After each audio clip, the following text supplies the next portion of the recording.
Hello दोस्तों, स्वागत है आपका अपने यूट्यूब चैनल एजू फिजिका में और myself Mahesh Kumar. And today we will discuss about the electric dipole which is the topic of electrostatic. और देखिए, इलेक्ट्रोस्टैटिक की जो सीरीज चला रखी है उसका हमारा नेक्स्ट टॉपिक है electric dipole. So today we will discuss about the electric dipole. What is the electric dipole? if two charges which have equal magnitude but opposite in nature, or we can say opposite in sign, are separated by a small distance is known as electric dipole। तो उसको हम क्या बोलेंगे? Electric dipole. तो basic सी बात हम समझे तो इलेक्ट्रिक डाइपोल देखिए क्या होता है कि अगर अपन क्या करें, दो चार्ज लें, इक्वल मैग्नीट्यूड के लें बट नेचर में अपोजिट लें। कहने का मतलब एक पॉजिटिव क्यू चार्ज लें तो दूसरा कौन सा चार्ज होगा? नेगेटिव क्यू चार्ज होगा। तो ऐसे दो चार्जेस को अपन अगर एक स्मॉल डिस्टेंस से सेपरेट कर दें तो उसको अपन क्या बोलेंगे? Electric dipole. क्या बोलेंगे? Electric dipole. और इस डाइपोल के लिए एक कंडीशन है, देखिए यहां पर एक पॉइंट है, दोनों चार्जेस को ज्वाइन करने वाली जो लाइन है उसका जो सेंटर पॉइंट है या मिड पॉइंट है, जिसको हम बोलते हैं इलेक्ट्रिक डाइपोल सेंटर, और we can say dipole centre. इसको हम क्या बोलेंगे? Dipole centre. तो डाइपोल सेंटर से ही हम ऑब्जर्वेशन पॉइंट की डिस्टेंस लेते हैं। तो सपोज करो यहां पर कोई पॉइंट है और इस ओ पॉइंट से, जो कि हमारा डाइपोल सेंटर है, इससे कोई ऑब्जर्वेशन पॉइंट है जो कि कितने डिस्टेंस पे है?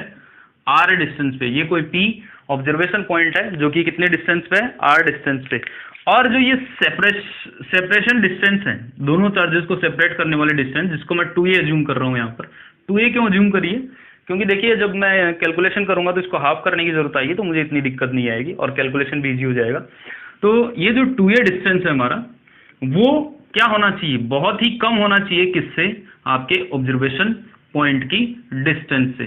तो इसका मतलब अगर r is greater than 2a है तो उस वाली कंडीशन में हम इस सिस्टम को क्या बोल सकते हैं? Electric dipole. तो ये हो गया हमारा इलेक्ट्रिक डाइपोल। अब इससे रिलेटेड कुछ बातें हम कर लेते हैं। तो सबसे पहले डाइपोल सेंटर तो मैंने डिफाइन कर ही दिया है। What is the dipole centre? It is the mid point of line joining both the charges, दोनों चार्जेस को ज्वाइन करने वाली लाइन का मिड पॉइंट। फिर आते हैं हम किस पे? Dipole axis. किस पे आते हैं? Dipole axis. What is the dipole axis? The line joining both charges, दोनों चार्जेस को ज्वाइन करने वाली जो लाइन है उसको अपन क्या बोलेंगे? उसको अपन क्या बोलेंगे? Dipole axis. तो दोनों चार्जेस को जो ज्वाइन करने वाली स्ट्रेट लाइन है उसको मैंने क्या बोल दिया है? Dipole axis. और यहीं पर देखिए एक और एक्सिस आती है जिसको हम डाइपोल की बोलते हैं इक्वेटोरियल एक्सिस। कौन सी एक्सिस बोलते हैं? Equatorial axis. What is the equatorial axis? The line which is perpendicular to the line which is perpendicular to the dipole axis, which is perpendicular to the dipole axis and passing through the dipole center is known as equatorial axis। तो ये जो vertical line है वो आपकी क्या होगी? Equatorial axis. फिर dipole के साथ में एक और टर्म आती है जिसको हम बोलते हैं डाइपोल मूवमेंट। इंपॉर्टेंट टर्म है डाइपोल मूवमेंट। डाइपोल मूवमेंट क्या होता है? देखिए डाइपोल मूवमेंट को हम p से डिनोट करते हैं या फिर p वेक्टर, क्योंकि एक वेक्टर क्वांटिटी है और इसकी डायरेक्शन हमेशा नेगेटिव q से पॉजिटिव q की तरफ होती है अलोंग टू डाइपोल एक्सिस। मतलब हमारी जो p वेक्टर हो गया वो कौन सा हो गया? नेगेटिव q से पॉजिटिव q की तरफ और अलोंग टू डाइपोल एक्सिस। तो इसको कैसे डिफाइन करेंगे? तो डाइपोल मूवमेंट डिफाइन है कि ये जो डाइपोल मूवमेंट है ये प्रोडक्ट है किसका? डाइपोल के किसी एक चार्ज के मैग्नीट्यूड और दोनों चार्जेस के बीच की डिस्टेंस के। तो q into 2a, it is vector quantity. So here I will apply the arrow sign, but the direction will be along to negative q to positive q and negative q to positive q. I can assume an unit vector. This is p cap. So we can say the p cap is unit vector whose direction is from negative q to positive q charge, okay, along to dipole axis. So this is the dipole movement. तो याद रखेंगे dipole movement is q into 2a, q into 2a and direction from negative q to positive q charge. तो ये देखिए बेटा, मैंने dipole, electric dipole का कुछ बेसिक इंट्रोडक्शन आपको बताया है। Now our next point is electric field intensity due to dipole. Dipole की वजह से हमें इलेक्ट्रिक फील्ड इंटेंसिटी फाइंड करनी है, और हम डाइपोल की वजह से दो पोजीशन पे इलेक्ट्रिक फील्ड फाइंड करेंगे। फर्स्ट एक्सियल पोजीशन पे या उसकी एक्सिस पे कोई पॉइंट है वहां पर, सेकंड उसकी इक्वेटोरियल एक्सिस पे कोई पॉइंट है वहां पे। तो पहले हम फाइंड करते हैं at the axial point. Axial point पे हम क्या करते हैं, इलेक्ट्रिक फील्ड इंटेंसिटी को क्या करते हैं, फाइंड करते हैं। तो सबसे पहले अज्यूम करते हैं अपन एक डाइपोल को, या एक डाइपोल बनाते हैं। तो सब डाइपोल में क्या होता है, दो चार्जेस होते हैं, एक नेगेटिव क्यू चार्ज होता है और एक पॉजिटिव क्यू चार्ज होता है। तो सपोज करो मैंने इधर नेगेटिव क्यू चार्ज को मैंने इधर अज्यूम कर रखा है, तो ये आपका हो गया नेगेटिव क्यू चार्ज। इससे एक स्मॉल डिस्टेंस पे हमारे पास एक क्या होता है, पॉजिटिव क्यू चार्ज होता है, और दोनों को हमने एक डिस्टेंस से सेपरेट कर लिया है, तो ये पॉजिटिव क्यू चार्ज हो गया। दोनों के बीच की डिस्टेंस जो है वो 2a है, और ये जो पॉइंट है इसका डाइपोल सेंटर O है, और दोनों के बीच का जो डिस्टेंस है वो कितना मैंने अज्यूम कर रखा है, 2a। मैं मान लेता हूं कि A पोजीशन पे नेगेटिव क्यू चार्ज है और B पे क्या है, पॉजिटिव क्यू चार्ज है, ठीक है। तो ये भी आपको दिख गया होगा कि A से लेके O तक की डिस्टेंस क्या हो जाएगी, स्मॉल a, और O से लेके B तक की डिस्टेंस भी क्या हो जाएगी, स्मॉल a, क्योंकि टोटल डिस्टेंस कितनी है, 2a। अब हमें क्या करना है, इसकी एक्सियल पोजीशन पे, एक्सियल क्या, एक्सिस क्या होती है डाइपोल की, कि दोनों चार्जेस को ज्वाइन करने वाली जो लाइन है, जो स्ट्रेट लाइन है, वो इसकी क्या होती है, डाइपोल एक्सिस। तो यहां पर सपोज करो मैंने एक पॉइंट P अज्यूम कर लिया, और इस P पॉइंट पे मुझे इलेक्ट्रिक फील्ड इंटेंसिटी को क्या करना है, फाइंड करना है। एक्सियल पोजीशन पे है तो मैं इसको लिख सकता हूँ E एक्सिस मुझे क्या करना है, फाइंड करना है। P पॉइंट जो है वो क्या है, सेंटर से हम मान लेते हैं कि जो हमारा ऑब्जर्वेशन पॉइंट है वो कितने डिस्टेंस पे है, स्मॉल r डिस्टेंस पे है। तो P पॉइंट पे हमें क्या करना है, इलेक्ट्रिक फील्ड फाइंड करना है। अब देखिए मैंने electric field due to system of charges आपको निकालना सिखाया था, और उसमें बताया था कि इसमें सुपरपोजिशन प्रिंसिपल वर्क करता है कि सिस्टम में जितने भी आपके पास चार्जेस अवेलेबल हैं, उन चार्जेस की वजह से इंडिविजुअल इलेक्ट्रिक फील्ड आप निकालिए और उनका वेक्टर सम कर दीजिए, तो आपके ऑब्जर्वेशन पॉइंट पे क्या आ जाएगा, नेट इलेक्ट्रिक फील्ड आ जाएगा। तो इस बार हमारे पास सिस्टम में दो चार्जेस हैं, तो दोनों की वजह से दो इलेक्ट्रिक फील्ड आएंगे, और दोनों इलेक्ट्रिक फील्ड का वेक्टर सम कर देंगे तो हमारे पास P पॉइंट पे क्या आ जाएगा, नेट इलेक्ट्रिक फील्ड आ जाएगा, ठीक है। तो पहले तो हम क्या करते हैं, P ऑब्जर्वेशन पॉइंट की दोनों चार्जेस से डिस्टेंस को मेजर कर लेते हैं। तो अगर मैं A से इसकी डिस्टेंस मेजर करता हूं तो साफ साफ मुझे नजर आ रहा है कि A से P पॉइंट की जो डिस्टेंस है 2a, तो O से लेके P तक की तो R है ही, और इधर O से A तक की कितनी है, स्मॉल a, तो R प्लस A डिस्टेंस यहां से यहां तक की हो जाएगी। तो ये हमारे पास P की डिस्टेंस आ गई A से। बट पॉजिटिव क्यू चार्ज से या फिर B से इसके डिस्टेंस की बात करें तो टोटल R है, R में से A सब्ट्रैक्ट कर देंगे तो यहाँ पर कितनी आ जाएगी, R माइनस A। और साथ के साथ देखिए यहाँ पर डाइपोल है तो इसका डाइपोल मूवमेंट भी होगा, और उस डाइपोल मूवमेंट की जो डायरेक्शन आएगी वो नेगेटिव क्यू चार्ज से पॉजिटिव क्यू चार्ज की तरफ आएगी। तो P वेक्टर जो होगा फ्रॉम A टू क्या होगा, B होगा। तो ये हमारे पास P वेक्टर आ गया। अब P पे मुझे क्या करना है, इलेक्ट्रिक फील्ड फाइंड करना है। तो सिस्टम है तो नेगेटिव क्यू की वजह से इलेक्ट्रिक फील्ड फाइंड कर लो, पॉजिटिव क्यू की वजह से इलेक्ट्रिक फील्ड फाइंड कर लो। तो देखिए पॉजिटिव क्यू चार्ज से हम देखते हैं कि, या फिर नेगेटिव क्यू चार्ज से हम इलेक्ट्रिक फील्ड को देखते हैं, तो वो देखिए क्या आएगा हमारे पास, किस डायरेक्शन में आएगा बताइए।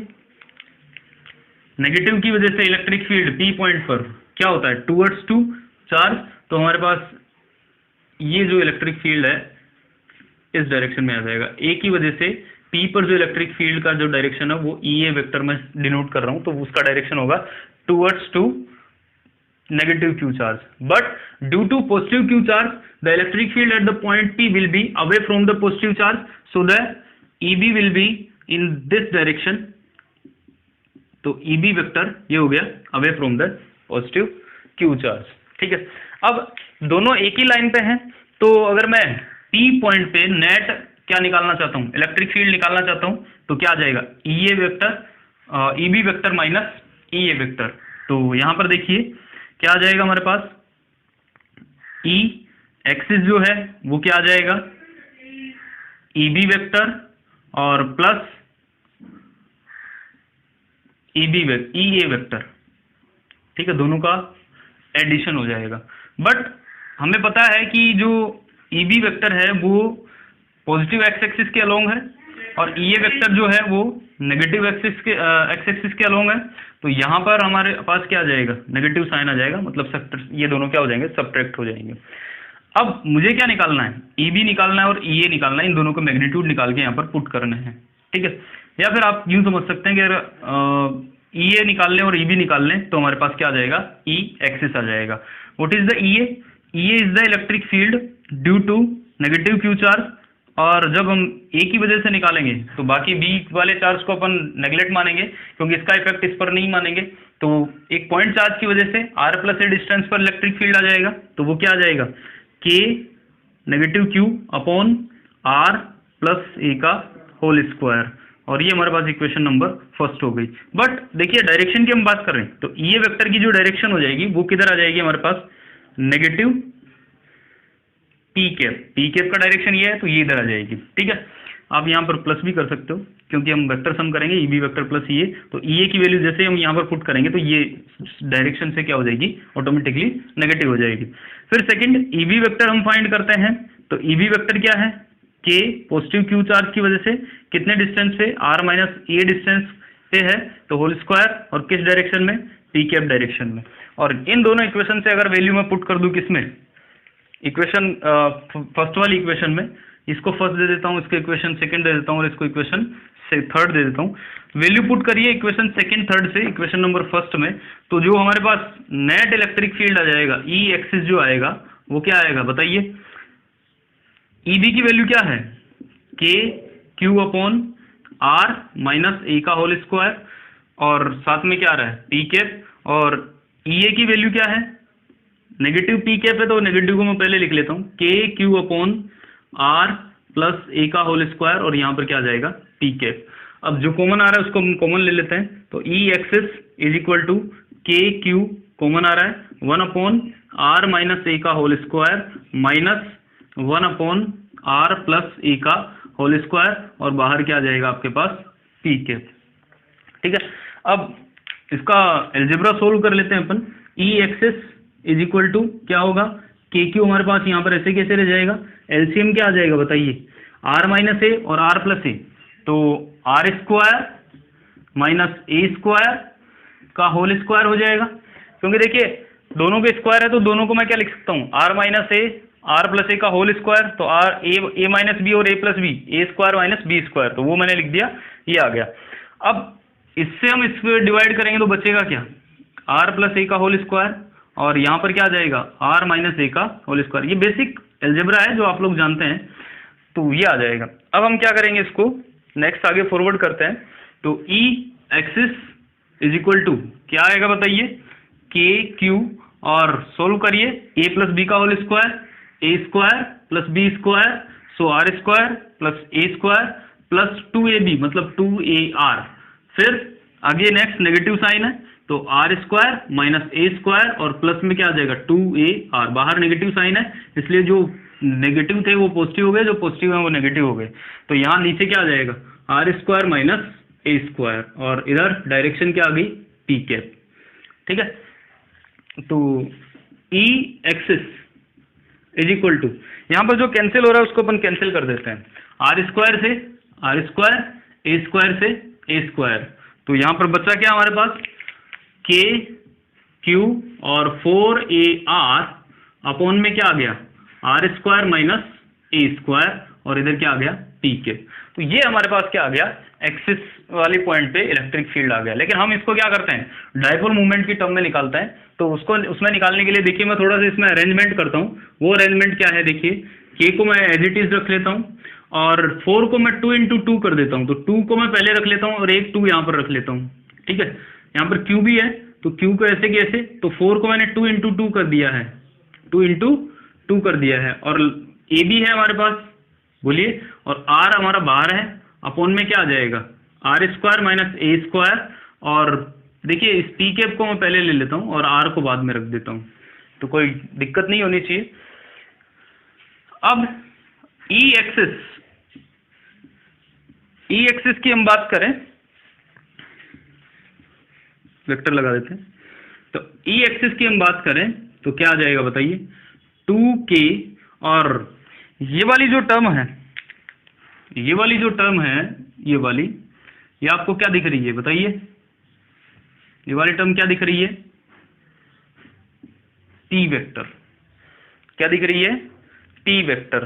तो हम इसमें क्या लिख सकते हैं, 2k टी वेक्टर और अपॉन में R square minus A square का होल स्क्वायर चल रहा है भाई, नीचे इधर होल स्क्वायर था और इधर बाहर क्या है आर। तो ये हमारे पास एक्सियल पोजीशन पे इलेक्ट्रिक फील्ड आ गया। लेकिन यहाँ पर अगर कंडीशन ले लिया अपन आर इज ग्रेटर देन 2 ए या फिर 2 ए, तो उस वाली कंडीशन में आर के कंपैरिजन में ए को क्या किया जा सकता है, नेगलेक्ट किया जा सकता है, तो ये 0 हो जाएगा। तो आर की पावर 4 हो जाएगा और ऊपर आर है कैंसिल होगा, आर क्यूब रह जाएगा। तो ई एक्सिस जो है हमारे पास वो क्या आ जाएगा बताइए, 2k P vector upon R cube.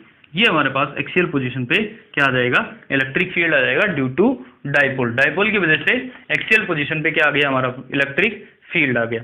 यहाँ पर एक खास बात देखिए, खास बात क्या है बेटा कि पॉइंट चार्ज की वजह से जो हम इलेक्ट्रिक फील्ड निकालते थे, पॉइंट चार्ज की वजह से इलेक्ट्रिक फील्ड निकालते थे, तो वो क्या आता था, के क्यू अपॉन आर स्क्वायर। तो यहाँ पर इलेक्ट्रिक फील्ड इनवर्सली प्रोपोर्शनल होता है डिस्टेंस के स्क्वायर के।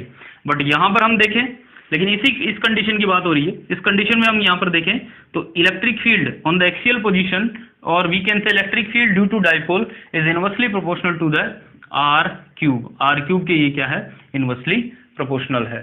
ठीक है, तो बच्चों आपको समझ में आया होगा कि डाइपोल की एक्सियल पॉइंट पे हमें अगर इलेक्ट्रिक फील्ड फाइंड करना हो तो हम कैसे फाइंड करेंगे। सिंपल सा तरीका है, दोनों चार्जेस की वजह से यहाँ पर इलेक्ट्रिक फील्ड फाइंड कर लो, फिर दोनों का वेक्टर सम कर दो। वेक्टर सम करने से जो रिजल्ट आएगा वही हमारा क्या होगा, एक्सियल पोजीशन पे इलेक्ट्रिक फील्ड होगा।